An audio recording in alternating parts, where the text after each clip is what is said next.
한 달 살아보기. 사실은요, 믿음으로 한번 살아보자, 섬김으로 한번 살아보자, 기적을 믿으며 한번 살아보자. 여러분, 이것은 그리스도인들에게 일어날 수 있는 상식적인 삶의 모습이라 해도 과언은 아닙니다. 그런데 살다 보면 기억하고 추억하는 일, 기록하는 일들이 얼마나 중요한지 몰라요. 왜냐하면 하나님은 기억하는 것에 의해서 더 많은 넓혀짐을 허락하기 때문에 그렇습니다. 기억한다는 것은 감사한다는 뜻입니다. 기억한다는 것은 더 많은 것을 우리가 하나님부터 위임받을 수 있는 요건이 된다는 것을 의미하기도 해요. 여러분, 내가 누구인가 이런 작은 선을 베풀었더니 기억하지 않고 그냥 지나가 버린다면 두 번 다시 그에게 선의를 베풀 마음이 없을 거예요. 그렇지 않습니까? 기억하는 일은 그만큼 중요합니다. 그래서 여러분, 12강줄이 가득히 한번 이 시리즈가 진행되는 과정에서 누렸던 은혜들을 기록해 보실 수 있기를 바랍니다. 그러셔야 합니다. 왜요? 그것이 우리의 영적인 영역이 넓혀지는 방법이기 때문에 그렇습니다. 위대한 인생. 만약 여러분이 저에게 위대한 인생의 정의가 뭐예요? 라고 물은다면 저는 사도행전 13장 36절을 인용할 것입니다. 이렇게 되어 있습니다. 다윗은 당시에 하나님의 뜻을 따라 섬기다가 잠들어 그의 시대에 하나님의 뜻을 쫓아 섬겼다고 말하는 것, 이거보다 더 아름다운 신앙 고백은 없습니다.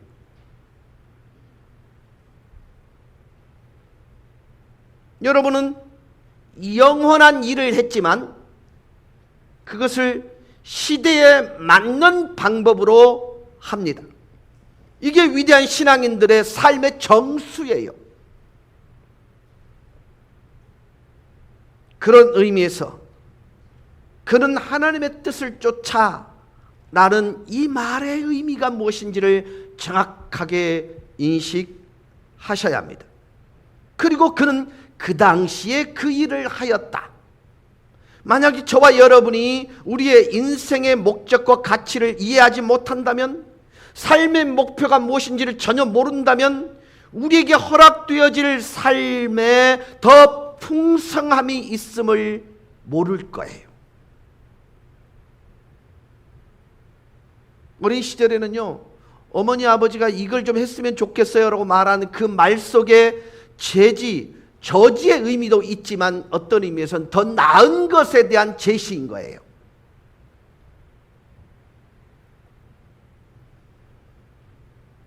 여러분, 내가 무엇을 위해 이 땅에 존재하는지를 모른다면 모든 종류의 문제들이 여러분 앞에 놓일 거예요.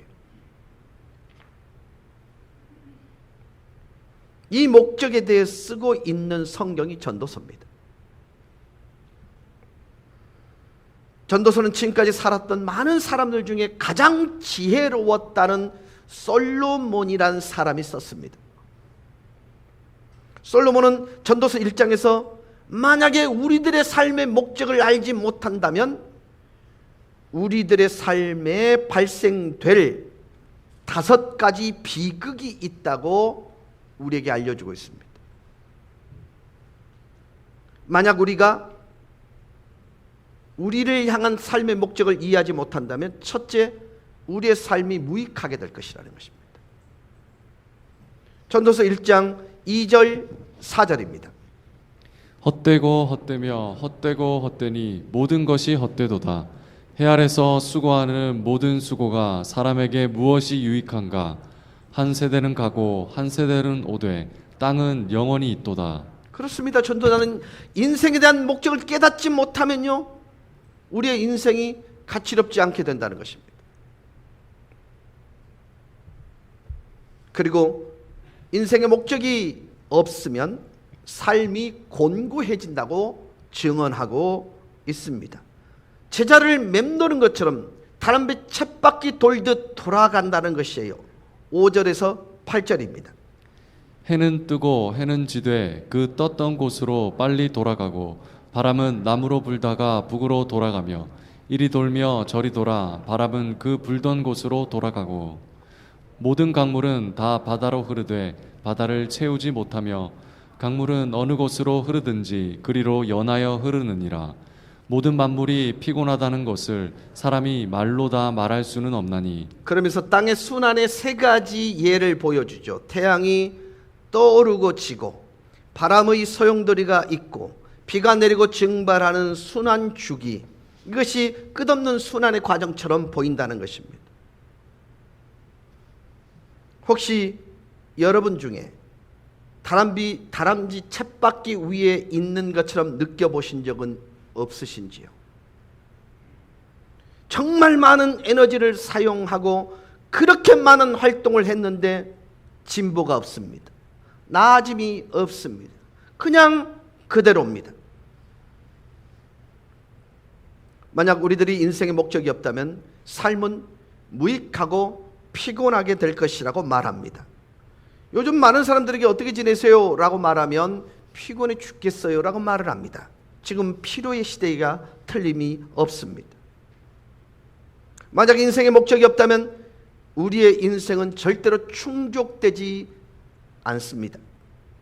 내가 삶의 목적을 이해하지 못할 때 전도서 1장 8절의 말씀처럼 될 수밖에 없습니다. 같이 보시겠습니다. 모든 만물이 피곤하다는 것을 사람이 말로 다 말할 수는 없나니 눈은 보아도 족함이 없고 귀는 들어도 가득 차지 아니하도다. 여러분이 무엇인가를 해야 되는데 그 해야 되는 것에 대한 목적을 보지 못했을 때 침착하지 못합니다. 안절부절할 수밖에 없습니다. 자리에 앉을 수가 없게 되는 거예요. 여러분, 인생은요, 늦게 오고 일찍 떠납니다. 우리가 어떤 일에 대한 목적을 보지 못했을 때 우리는 침착할 수 없습니다. 삶은 무익하고 지치고 채워지지 않아요. 그래서 삶의 목적이 없을 때는 삶이 무의미하게 보입니다. 세번역 성경 전도서 1장 11절입니다. 지나간 세대는 잊혀지고 앞으로 올 세대도 그 다음 세대가 기억해 주지 않을 것이다. 여러분 한번 생각해 보세요. 요즘은요, 연예인들을 인기를 따르면서 어디에 가면 누구누구의 길이 있다더라. 전에는요, 그 길을요 정말 많은 사람이 오고 갔거든요. 이제는 거들떠보지도 않습니다. 부와 명성 순식간에 지나갑니다. 여러분의 기록은 깨지고요, 그 기록은 다음 주에 누군가에 의해서 깨질 수밖에 없는 거예요. 전도서 저자는 우리의 인생이 세상에 알려지지 않게 될 거라는 명확성과 확실성을 너무나도 선명하게 강조하고 있어요. 여러분 지나보세요. 여러분의 이름을 기억할 자 이 땅에 얼마나 있을지요.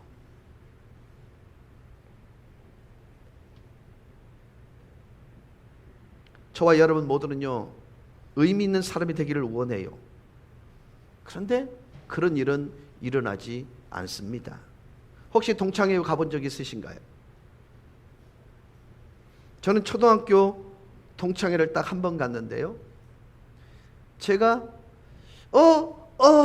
이게 다였습니다. 왜 만 하죠? 얼굴은 익숙한데 이름이 기억나질 않아요. 근데 그 어린 것이 이마가 훤해요. 그 어린 것이 머리가 희끗희끗해요. 그리고 그렇게 예뻤던 그 친구가 뭐 빨래판처럼 잔주름이 가득해요. 그러고 나서 하는 일은 이러고 있어.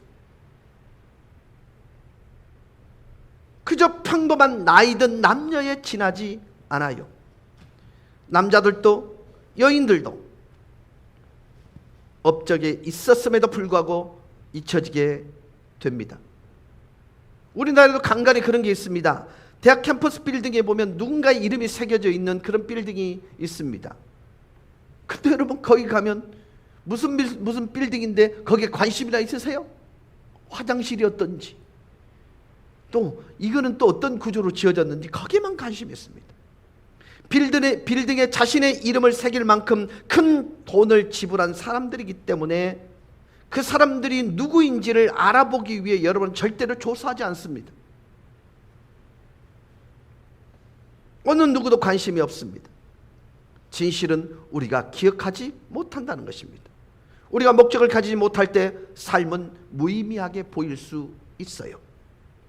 그리고 우리가 목적을 가지지 못할 때 인생은 통제할 수 없어 보입니다. 세번역 성경 전도서 1장 15절입니다. 구부러진 것은 곧게 할 수 없고 없는 것은 셀 수 없다. 여러분은 똑바르지 못했던 관계를 회복해 보려고 노력해 본 적이 분명히 있을 것입니다. 마음대로 되던가요? 여러분 통제 조정할 수 있는 문제, 조정할 수 없는 문제 때문에 좌절해 보신 적이 있으시죠? 여러분 인생의 가장 큰 좌절감 중에 하나가 뭔 줄 아십니까? 내가 통제 조정할 수 없는 어떤 것들이에요. 그리고 여러분들은 이 일들이 실제로 일어납니다.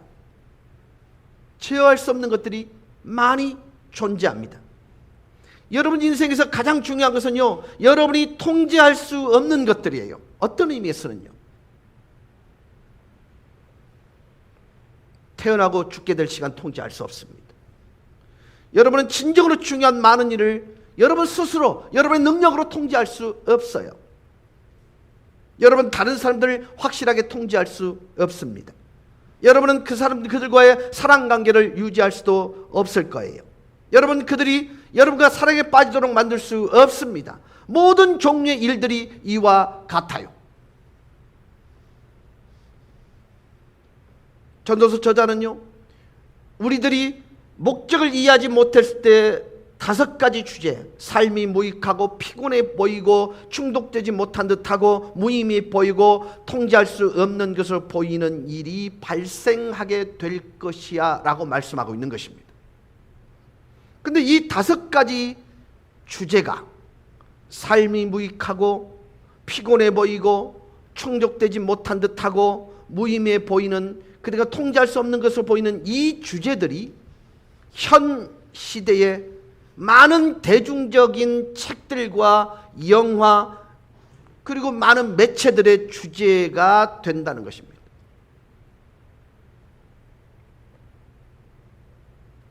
그럼에도 불구하고 해결되지 않습니다. 왜요? 목적이 없기 때문입니다. 목적이 없다면 인생은 초점이 없는 것과 같은 것입니다. 제널드 프랭크는요, 우주의 계획 속에 나는 의미도 목적도 볼 수 없습니다 라고 말했고, 윌리엄 게스프는요, 인생의 의미가 없습니다 말했고, 이것은 사실 어떤 의미에서 정말 비참한 증언이기도 합니다. 목적 없는 삶은 살 가치가 없는 것입니다. 우리의 문화가 하나님으로부터 급격하게 등을 돌리는 추세에 따라 동시에 자살률이 상승하고 있다는 것은 무서운 반증입니다. 우리가 마음으로부터 하나님을 제거하게 될 때에 의미와 목적에 대한 선택도 역시 매우 빈약하게 되는 것입니다.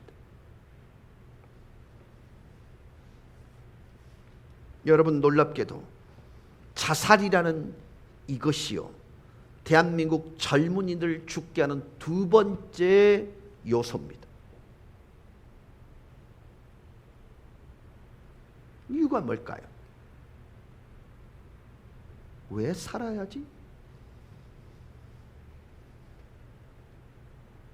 인생의 목적이나 의미가 없는데 삶을 붙들고 있을 이유가 있겠느냐는 것입니다. 만약 여러분이 개인적인 견해로부터, 여러분의 생각으로부터 하나님을 제거해버린다면 여러분의 선택권은 정말 제한적일 수밖에 없습니다. 극단적일 수밖에 없습니다.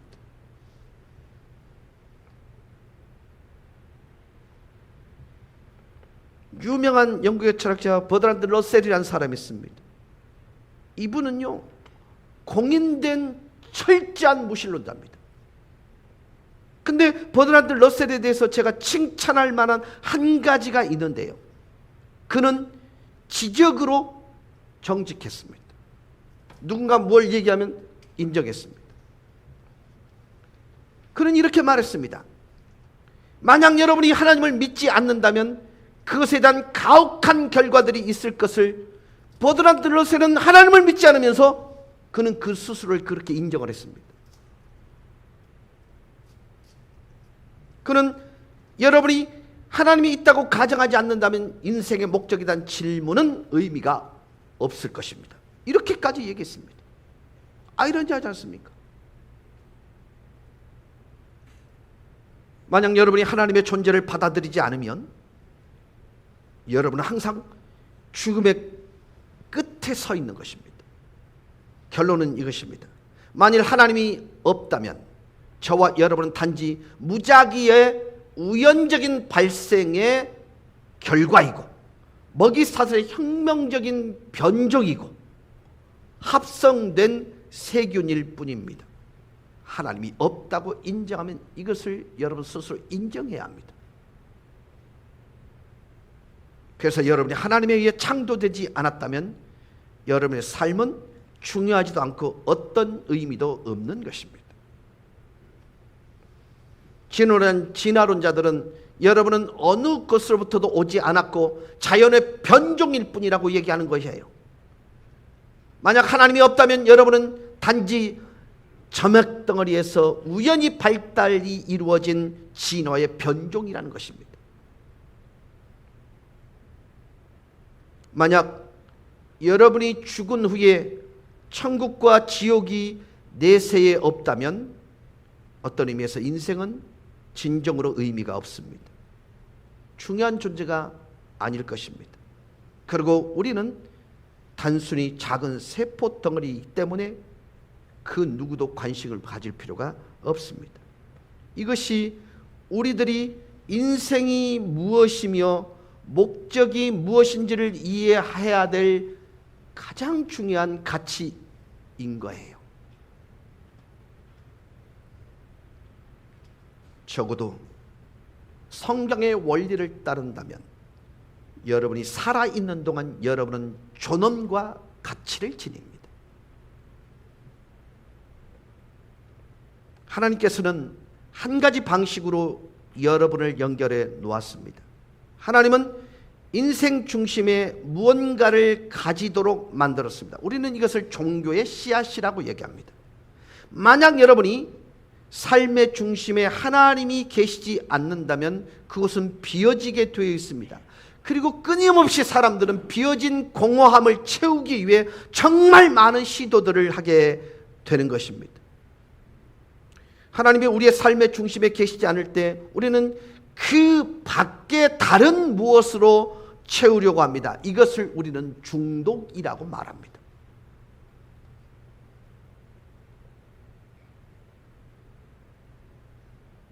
보통 사람들이 리모컨 있죠. TV 리모컨. 평생 동안 누르는 횟수가 약 38만 회랍니다. 안 놀라시는데요. 저도 집에 가면 제일 먼저 찾는 게 요즘은 이제 에어컨 리모컨하고요. TV 리모컨을 찾습니다.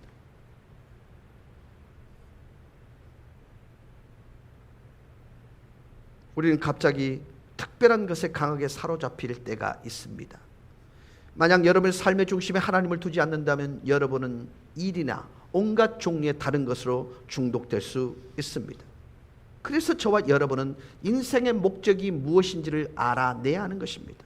성경은 인생의 목적에 대해서 매우 명확합니다.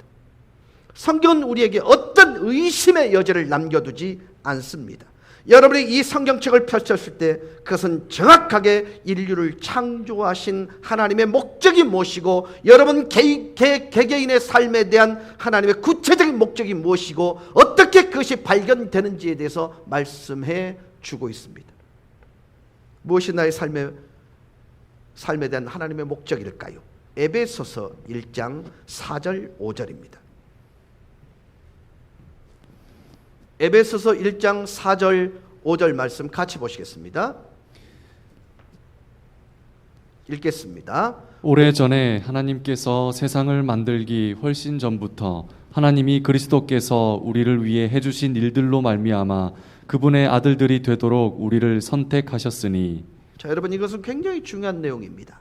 하나님이 세상을 디자인하고 설계하기 이전에 먼저 저와 여러분에 대해서 생각하고 있었다는 것이에요. 세상은 나중에 나옵니다. 그러나 성경에 보면 세상이 먼저 옵니다. 근데 왜 그랬을까요? 나를 먼저 생각하셨기에 세상이 먼저 오게 하셨던 거예요. 왜요? 모든 환경을 조성해 놓으시고요, 생각한 나를 그곳에 세우셨기 때문입니다. 하나님은 세상에 대하여 생각하기 전에 여러분을 생각하셨습니다. 예수 그리스도를 우리를 위해 죽으시도록 보내심으로 그분의 가족으로 우리를 맞이하기 위한 하나님의 변하지 않는 목적이 항상 있었습니다. 여기에 하나님께서 말씀하신 것이 있습니다.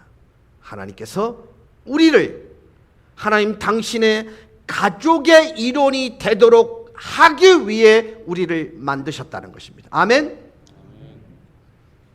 여러분이 여기에 있는 이유는 하나님께서 우리를 그의 가족의 일원으로 되도록 여러분을 만드셨기 때문입니다. 그분은 여러분과 친족 관계를 맺기 위해 여러분을 만드셨습니다. 하나님은 여러분을 사랑하기 위해 만드셨고 그분에게 받은 사랑을 되돌려 주도록 하기 위해 여러분을 만드셨습니다. 그분은 그래서 우리와의 관계를 원하십니다. 그분은 여러분이 하나님의 가족의 일원이 되기를 원하십니다. 여러분이 이 부분을 얻지 못한다면 만일 그리스도 예수를 통해 하나님과 사랑의 관계를 발전시키지 못한다면 여러분은 이 지구상에 있는 동안 삶의 전체 목적을 잃어버리게 되는 것입니다. 여러분은 이곳에서 돈 벌고 은퇴해서 죽음을 맞이하도록 하기 위해 여러분을 이곳에 보낸 게 아닙니다. 하나님 여러분과의 관계를 형성하게 하시고 여러분이 그를 사랑하는 법을 배우도록 하기 위해 여전히 우리를 지구상에 두신 것입니다. 하나님은 여러분이 그리고 우리들이 하나님의 가족의 일원이 되기를 원하십니다. 모든 사람이 그렇다면 하나님의 가족의 일원입니까? 아닙니다. 모든 사람이 하나님의 자녀입니까? 아닙니다. 모든 존재가 하나님에 의해 창조되었지만 모든 사람에 의해 하나님에 의해 사랑을 받지만 그러나 모든 사람이 하나님의 자녀가 되는 건 아닙니다. 하나님, 저는 당신의 가족의 일원이 되기를 원해요 말하고 고백할 때만 우린 하나님의 자녀가 될 수 있는 것입니다. 어떻게 하나님의 가족의 일원이 될 수 있습니까? 오직 한 가지입니다. 믿음입니다. 만약 내가 예수 그리스도께 내 믿음과 신뢰를 두지 않는다면 저와 여러분은 하나님의 가족의 일원이 될 수 없습니다. 나는 하나님에 의해 사랑을 받고 하나님을 의존하도록 창조되었습니다. 그러나 나는 그분의 가족의 일원이 아닙니다. 나는 하나님의 자녀가 아닌 것입니다.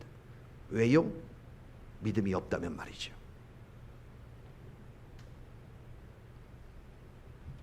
성경이 또한 말씀하는 것을 주목하십시오. 하나님께서 우리들이 한 가족의 일원이 되기를 원하실 뿐만 아니라 동시에 하나님 당신과 함께 우리가 영원히 지내기를 원하십니다.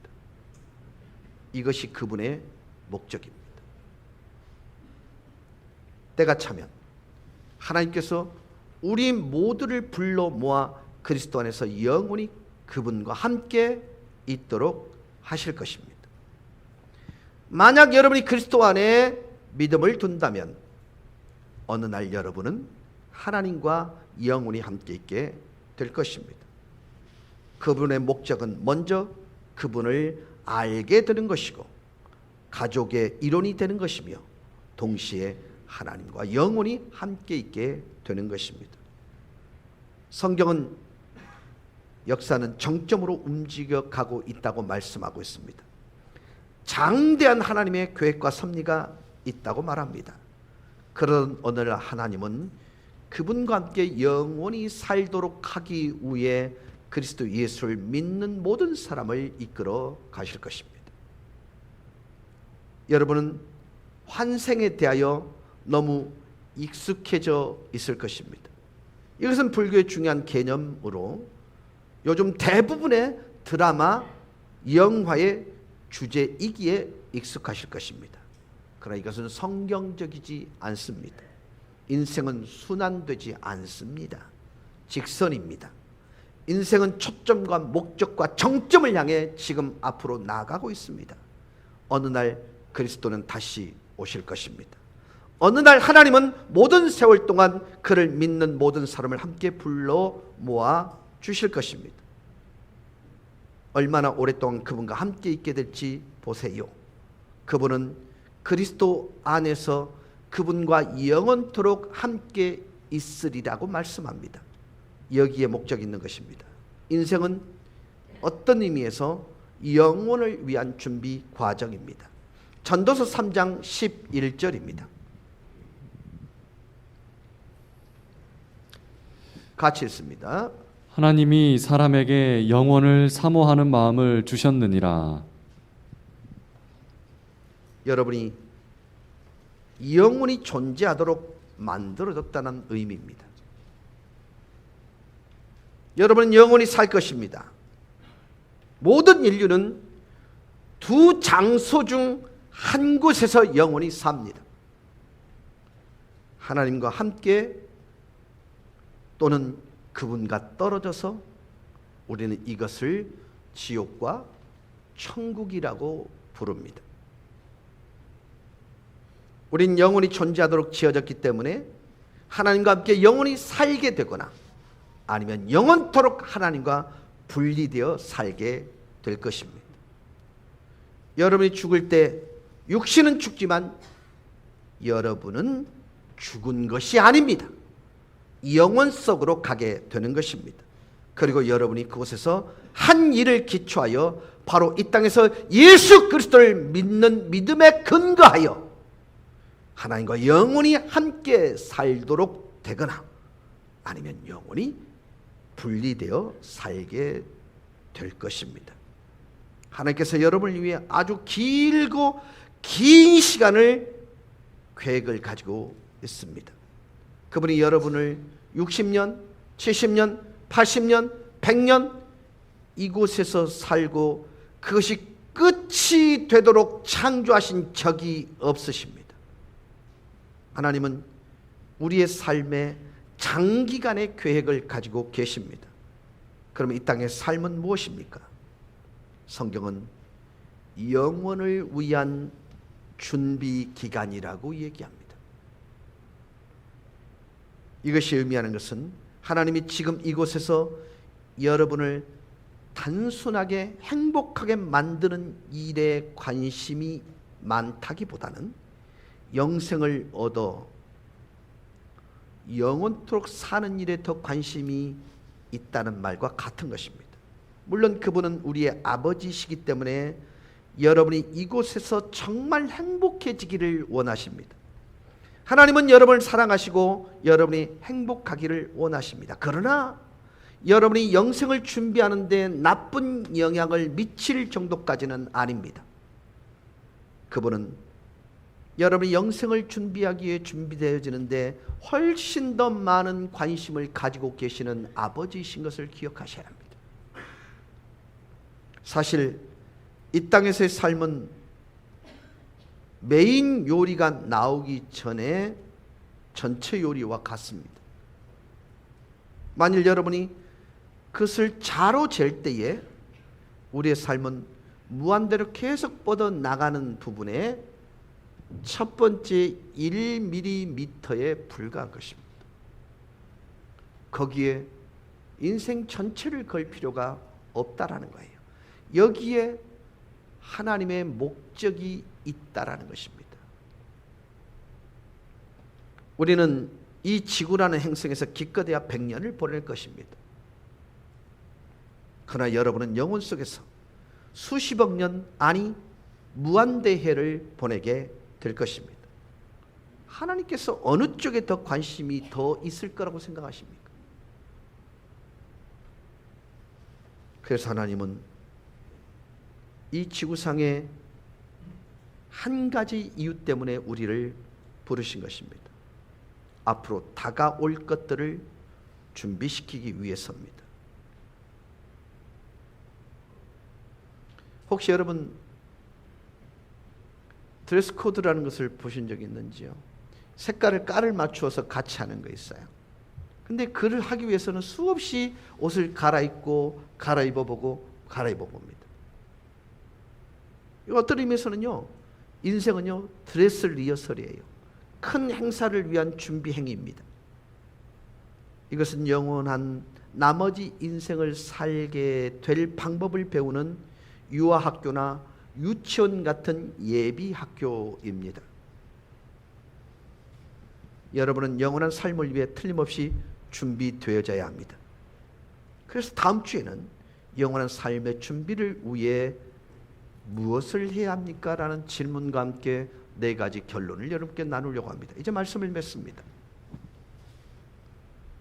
여러분, 위대한 삶을 위한 한 달 살아보기 그 4번째는요, 목적입니다. 내가 왜 이 땅에 존재해야 하는가? 내가 명성을 얻고 지위를 얻고 많은 부를 얻는 이유와 목적은 하나님이 준비하고 계시는 보다 긴 영혼의 시간을 준비하기 위한 워밍업입니다. 준비입니다. 그 준비가 그리스도인다운 행복을 누리는 방편인 것을 기억하셔야 합니다. 그래서 심는 것이 얼마나 가치로운지를 아셔야 합니다. 심은 대로 심은 것은 심은 만큼 거두게 되어 있습니다. 사랑이 이유가 되는 심음은 사랑을 추수하게 되어 있습니다. 헌신을 심으면 반드시 헌신의 열매가 맺혀지게 되어 있습니다. 목적을 아는 자만이 이 일들을 감당할 수 있는 것입니다. 요즘 세대는요, 지적은 많이 하지만 책임지는 사람은 없습니다. 다른 이의 눈 속에 있는 티는 보는데 자신 속에 있는 들불을 보지 않으려고 노력을 합니다.